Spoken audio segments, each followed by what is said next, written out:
My best friend told me I was her chosen family, and then treated me like her personal ATM and emotional support hotline. I finally learned the difference between friendship and exploitation when I started dating her coworker. 2 years ago, I never imagined that volunteering at a community cleanup event would lead to the most one-sided friendship of my life, but that's exactly what happened when I met Kendall.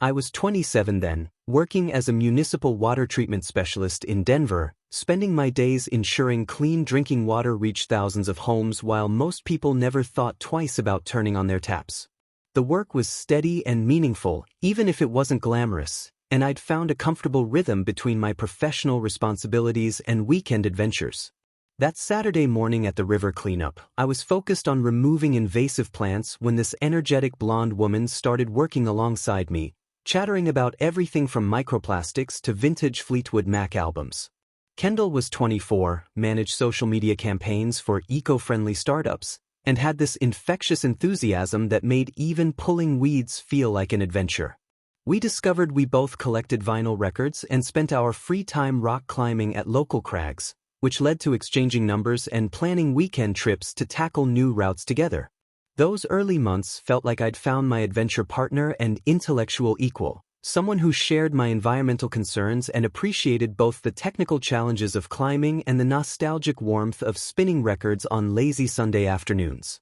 Kendall had this way of making ordinary moments feel special, whether we were debating the merits of different water filtration systems or discovering rare jazz albums at dusty record shops downtown. 6 months into our friendship, she declared me her chosen family during a particularly emotional evening after a difficult conversation with her biological parents, and I felt honored to be trusted with such an important role in her life. I genuinely believed we'd built something special, a friendship based on mutual interests and respect that would last for years. What I didn't realize was that chosen family apparently meant person responsible for solving all my problems without question, because that's when the real dynamic started revealing itself. The shift was subtle at first, small requests that seemed reasonable between close friends who'd established such a strong connection. Kendall started asking me to watch Max, her rescue beagle, whenever she had work events or wanted to go out with other friends, initially framing these requests as temporary favors that she'd gladly return when I needed similar help. The pet sitting gradually became expected rather than requested, with Kendall simply informing me of her plans and assuming I'd be available to care for her dog without considering my own schedule or preferences. Then came the financial requests, starting with $20 for coffee when she'd forgotten her wallet, escalating to covering her portion of restaurant bills when her card was mysteriously declined, and eventually reaching larger amounts for various emergencies that always seemed to coincide with things she wanted rather than actual necessities. The pattern became clear when I realized that every crisis requiring my immediate attention somehow aligned perfectly with her social calendar, work deadlines, or shopping desires. Most concerning was how she'd monopolize entire evenings with detailed analyses of her romantic relationships, career disappointments, and family drama, expecting me to provide hours of supportive listening and advice while rarely showing interest in my own experiences or challenges. I started noticing that our conversations had become completely one-sided, with Kendall treating our friendship like a therapy session where she was the perpetual client and I was the unpaid counselor available 24 hours a day. When I occasionally tried to share my own concerns or achievements, she'd listen politely for exactly long enough to transition back to her latest crisis or exciting opportunity. The chosen family label had somehow evolved into personal support system with unlimited access and no reciprocal obligations, leaving me feeling more like an employee than a friend. Everything changed when I met Nora at Kendall's company retreat last spring, and suddenly I understood what balanced conversation actually felt like. The retreat was focused on renewable energy initiatives, and Kendall had invited me as her plus one, describing it as a chance to network with environmentally conscious professionals who might appreciate my water treatment expertise. Nora was a sustainability consultant at Kendall's startup, 28 years old with dark hair and this calm intelligence that drew me in immediately during a workshop about corporate environmental responsibility. We ended up talking for hours about water conservation technologies and the intersection of municipal infrastructure with private sustainability efforts, The kind of substantive conversation I'd been craving but hadn't realized was missing from my friendship with Kendall. Unlike my interactions with Kendall, where I did most of the listening while she processed her thoughts out loud, Nora asked thoughtful questions about my work and seemed genuinely interested in the technical challenges of maintaining water quality standards across diverse municipal systems. When I mentioned my vinyl collection, she lit up talking about her own passion for obscure folk albums, and we discovered a shared appreciation for artists who recorded environmental protest songs in the 70s and 80s. The attraction was immediate and mutual, leading to exchanged numbers and plans to explore Denver's record shops together the following weekend. Kendall's initial reaction to our connection was enthusiastic support, claiming she'd always hoped her favorite people would find each other and create one big happy family within her social circle. She immediately started planning elaborate double dates and discussing shared vacation trips to national parks where we could combine hiking, climbing, and environmental education in perfect harmony. Her excitement felt genuine at first, like she was thrilled to see two important people in her life building something meaningful together, but I started noticing subtle changes in her behavior within weeks of Nora and me becoming official. The complications began when Kendall's mother Patricia learned about my relationship with Nora during one of their weekly phone calls, leading to uncomfortable questions about whether workplace romance within their friend group represented a potential conflict of interest. Patricia had always been protective of Kendall's professional reputation, having worked multiple jobs to support Kendall's college education and career development, and she viewed any potential workplace drama as a direct threat to her daughter's hard-earned position. The concern escalated into a full family intervention when Patricia visited Denver specifically to meet me and assess whether my relationship with Nora posed risks to Kendall's professional stability and social connections. During an awkward dinner at Kendall's apartment, Patricia directly questioned whether I was using Kendall's connections to advance my own romantic interests, suggesting that my municipal job somehow made me less worthy of dating someone in Kendall's professional circle. She warned that workplace romances within tight-knit social groups inevitably created messy complications that damaged everyone involved, citing examples from her own corporate experience where romantic relationships had destroyed entire teams and ruined careers. The evening became increasingly uncomfortable as Patricia outlined scenarios where my relationship with Nora could force Kendall to choose sides, create professional tensions that affected her job performance, or generate workplace gossip that undermined her credibility with supervisors and clients. Kendall sat silently through most of this interrogation, occasionally nodding agreement when her mother made particularly pointed observations about the dangers of mixing friendship, romance, and professional obligations in such a concentrated social ecosystem. I tried explaining that Nora and I were both adults capable of maintaining professional boundaries, that my municipal work had no overlap with their startup environment, and that our relationship actually had nothing to do with Kendall's career or social standing. Patricia dismissed these reassurances as naive, insisting that I didn't understand the delicate dynamics of small professional communities where personal relationships always became professional complications. The dinner ended with Patricia demanding that I consider the bigger picture and prioritize Kendall's well-being over my own romantic interests, as if dating Nora was somehow an act of betrayal against our friendship rather than a natural development between two compatible adults. Kendall walked me to my car afterward, apologizing for her mother's intensity while simultaneously defending every concern Patricia had raised about workplace complications and social dynamics. The financial requests that had started as occasional coffee money evolved into something much more serious when Kendall asked me to co-sign her apartment lease 3 weeks after that uncomfortable dinner with Patricia. She presented this as a logical solution to her credit score issues, explaining that having a stable municipal employee as a co-signer would help her secure a better apartment in a safer neighborhood closer to work. The request came with elaborate justifications about how our super close friendship naturally included sharing major financial responsibilities, just like family members who support each other through important life transitions without keeping detailed score of who owes what to whom. I felt uncomfortable with the legal implications of co-signing a lease, knowing that I'd be financially responsible if Kendall couldn't make payments, but she dismissed my concerns as overthinking and insisted that true friends should function like family members who share resources during challenging times.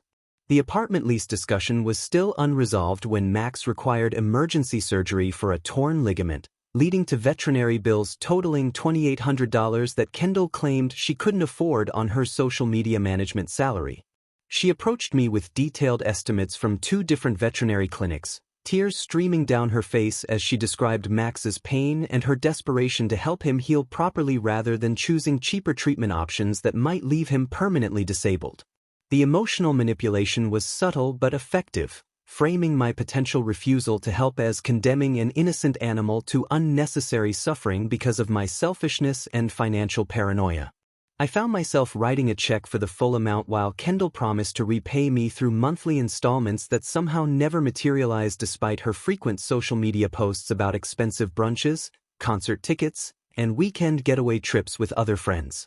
The pattern became impossible to ignore when I realized that every financial crisis coincided with something Kendall wanted rather than actual necessities, like the time she claimed to need grocery money the same week she bought a $300 jacket she'd been coveting for months. What disturbed me most was discovering through casual conversation with Nora that Kendall had been describing me to their colleagues as her financial safety net during office discussions about personal finances and debt management strategies. Nora mentioned this revelation carefully, clearly uncomfortable with sharing what felt like privileged information but concerned about how Kendall was representing our friendship to their professional circle.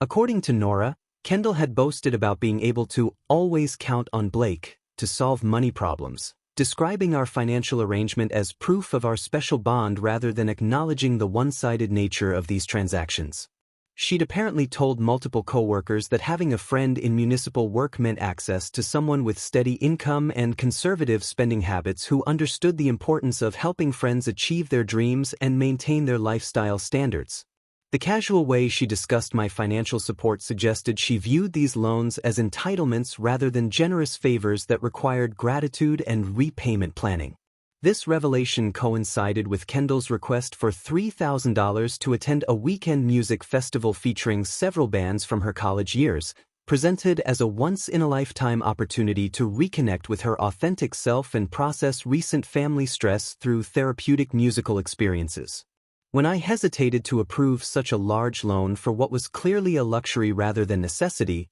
Kendall's reaction revealed the true foundation of our friendship dynamic. She accused me of becoming selfish and distant since starting my relationship with Nora, suggesting that romantic involvement was corrupting our pure friendship bond and making me prioritize a new person over someone who'd been loyal and supportive for years. The accusation stung because it flipped reality completely, portraying me as the selfish party in a relationship where I'd been consistently giving while receiving very little reciprocal support or consideration. Kendall insisted that my reluctance to fund her festival trip proved that Nora was poisoning my perspective on friendship, turning me against someone who'd always been there for me during my own difficult moments. The festival money argument marked the beginning of Kendall's systematic campaign to sabotage my relationship with Nora through manufactured work emergencies that required immediate attention during our planned date nights. These crises always seemed to occur precisely when Nora and I had reservations at restaurants we'd been excited to try or tickets to events we'd discussed for weeks, with Kendall claiming that urgent client deadlines or social media disasters required Nora's expertise to prevent professional catastrophe. The emergencies followed predictable patterns, arriving via frantic text messages about crashed websites, negative review responses, or campaign launches that supposedly couldn't proceed without Nora's specific input and creative problem-solving abilities. I watched Nora apologetically cancel our evening plans multiple times, explaining that startup culture demanded this level of flexibility and responsiveness, while I began recognizing the suspicious timing of these workplace crises that consistently interfered with our personal time together. When the professional emergencies didn't successfully monopolize Nora's attention, Kendall shifted tactics to target my emotional availability through elaborate personal crises that demanded hours of supportive conversation and detailed advice-giving sessions. She developed an uncanny ability to experience relationship breakdowns, family conflicts, or career anxiety attacks precisely when I'd planned romantic evenings with Nora, calling me during dinner with fabricated emergencies that required immediate intervention and extensive emotional processing. These calls would stretch for 2 or 3 hours, with Kendall cycling through tears, anger, and desperate pleas for guidance while I sat in restaurant parking lots or stepped away from movie theaters to provide the crisis counseling she claimed to desperately need. The manufactured emergencies became so frequent that I started recognizing the pattern, but confronting Kendall about the suspicious timing only led to accusations that I was becoming paranoid and self-centered since entering my relationship with Nora. Meanwhile, Patricia escalated her interference campaign by making an unannounced visit to my workplace, requesting a meeting with my supervisor to discuss potential conflicts of interest related to my relationship with their company's sustainability consultant. She presented herself as a concerned citizen worried about municipal employees who might compromise their professional judgment through romantic involvement with private sector partners, suggesting that my relationship with Nora could influence water treatment decisions in ways that benefited her startup clients. The conversation was professionally awkward but not immediately damaging, since my supervisor understood that municipal water treatment had no direct connection to environmental startup consulting. But Patricia's visit created an uncomfortable precedent that made me question whether our relationship was somehow affecting my professional reputation.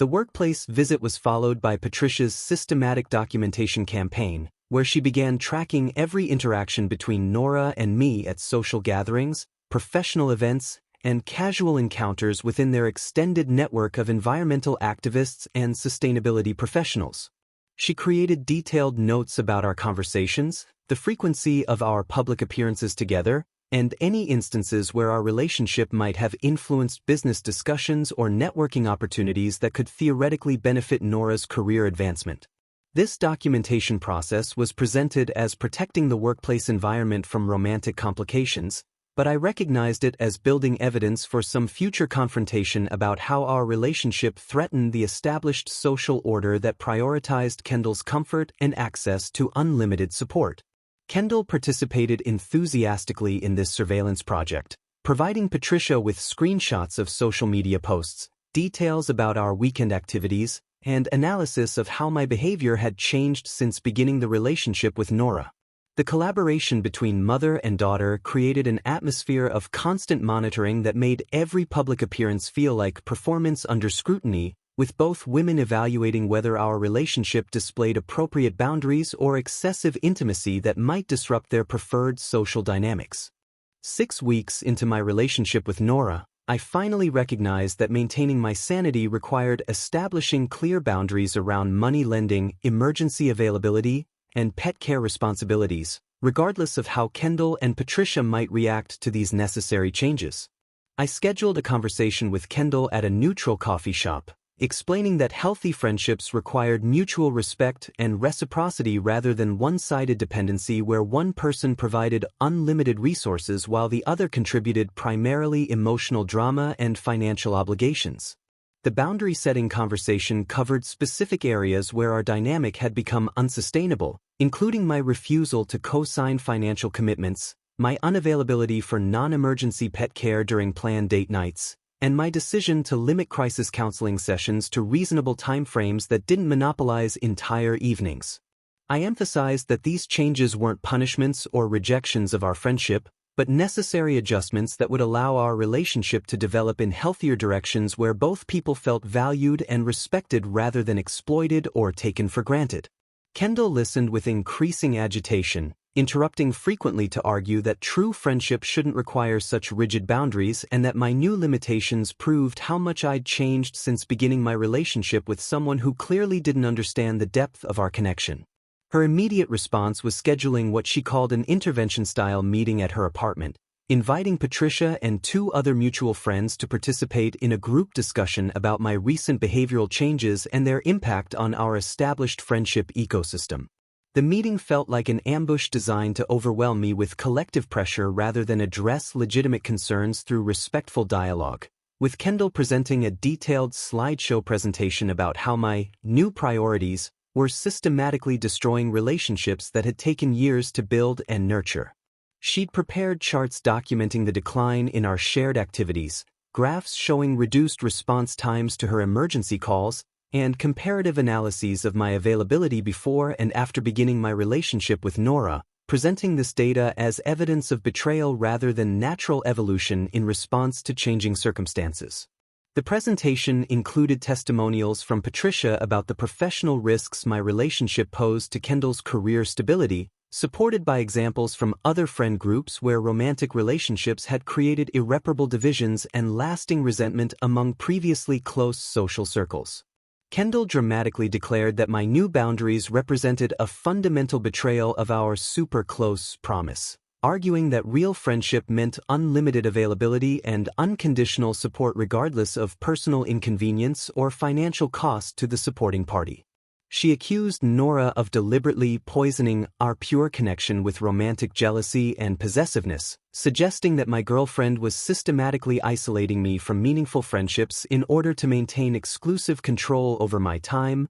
attention, and emotional energy. The intervention escalated when Patricia presented their collective ultimatum, demanding that I choose between maintaining my relationship with Nora or preserving my friendship with Kendall, since they'd concluded that both relationships couldn't coexist without creating ongoing conflict and professional complications. I sat through the entire presentation with growing clarity about how manipulative and unhealthy this dynamic had become, recognizing that the intervention itself perfectly demonstrated why boundaries were necessary rather than negotiable in any sustainable friendship. When they finished their coordinated attack, I calmly explained that their previous arrangement had been unsustainable and unhealthy for everyone involved, creating dependency rather than genuine connection and resentment rather than mutual appreciation and respect. I told them that healthy relationships don't require intervention meetings to maintain, don't demand unlimited financial support, and don't expect one person to sacrifice their romantic happiness for another person's comfort and convenience. The confrontation reached its climax when Kendall publicly announced that she was done with fair-weather friends who abandon their commitments when something better comes along, effectively ending our friendship while simultaneously portraying herself as the victim of my selfishness and betrayal. Kendall's response to my boundary setting was launching a sophisticated social media campaign documenting what she framed as my friendship abandonment, posting carefully curated throwback photos of our hiking adventures and vinyl shopping trips with captions about people who change completely when they get into relationships and chosen family disappointments that break your heart. The posts were strategically crafted to generate sympathy while avoiding direct accusations, using phrases like, "some people just aren't who you thought they were," and learning hard lessons about fair-weather friendships that clearly referenced our situation without naming me specifically. She shared nostalgic content about the early days of our friendship, highlighting moments when I'd been supportive and available, contrasted with vague references to recent disappointments and betrayals that left her questioning whether our connection had ever been genuine or just convenient. The social media narrative painted her as the loyal friend who'd invested years in building something meaningful, only to be discarded when I found someone more interesting or important, completely omitting any mention of financial exploitation or boundary violations that had actually precipitated our conflict. Her campaign intensified when she began strategically scheduling Max's grooming appointments, veterinary checkups, and boarding needs during weekends when Nora and I had planned hiking trips or climbing excursions, then publicly documenting her struggle to handle everything alone when I maintained my new boundaries around pet care responsibilities. These posts featured photos of her looking exhausted while managing Max's needs independently, with captions about learning who really cares when you need them most and discovering the difference between real friendship and conditional support that generated predictable sympathy responses from followers who didn't understand the full context. She would post these updates immediately after I declined her requests for pet care assistance, timing them to maximize the appearance of abandonment and heartless neglect rather than reasonable boundary maintenance. The manipulation reached professional levels when Patricia escalated her workplace interference campaign by contacting Nora's supervisor with fabricated concerns about unprofessional conduct, suggesting that the romantic relationship was creating workplace tensions that affected team productivity and client satisfaction. Patricia presented herself as a concerned industry observer who'd witnessed inappropriate displays of affection during professional networking events, claiming that Nora's relationship with me was damaging the company's reputation among environmental advocacy groups and sustainability consulting clients. She provided detailed documentation of alleged incidents where our relationship had supposedly influenced business discussions inappropriately, creating conflicts of interest that compromised professional judgment and ethical standards within the tight-knit environmental consulting community. The complaints were sophisticated enough to trigger a formal review process, forcing Nora to defend her professional conduct and explain how her personal relationships remained completely separate from her work responsibilities and client interactions. Meanwhile, Kendall began recruiting our mutual friends to validate her narrative about my personality transformation, creating group chats dedicated to analyzing my behavioral changes and planning interventions designed to save our friendship from Nora's corrupting influence. She shared screenshots of my boundary-setting conversations, presented without context, as evidence of how cold and calculating I'd become since entering my relationship with someone who supposedly didn't understand the importance of maintaining long-term friendships. These group discussions focused on strategies for making me realize my mistakes, including coordinated social pressure campaigns and organized confrontations designed to force me back into the supportive role I'd previously occupied within their social ecosystem. The recruitment effort was particularly effective because Kendall presented herself as the heartbroken victim of romantic interference, appealing to friends who valued loyalty and stability over what she characterized as my pursuit of temporary romantic excitement at the expense of meaningful connections.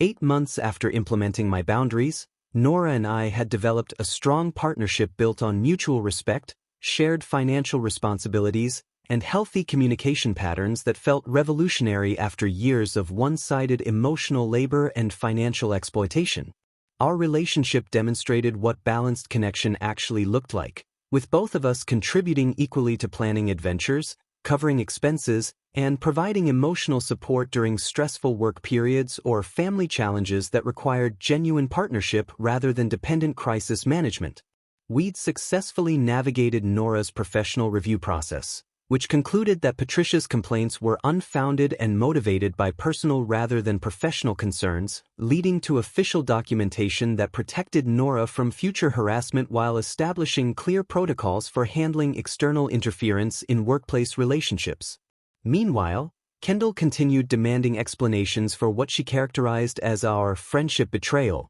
sending periodic messages through mutual friends requesting meetings to discuss how our relationship could be restored to its previous dynamic where I provided unlimited support without reciprocal expectations or reasonable boundaries. Her requests always focused on returning to the old arrangement rather than acknowledging the problematic patterns that had necessitated change, suggesting that she viewed my boundary setting as temporary rebellion rather than permanent evolution toward healthier relationship standards.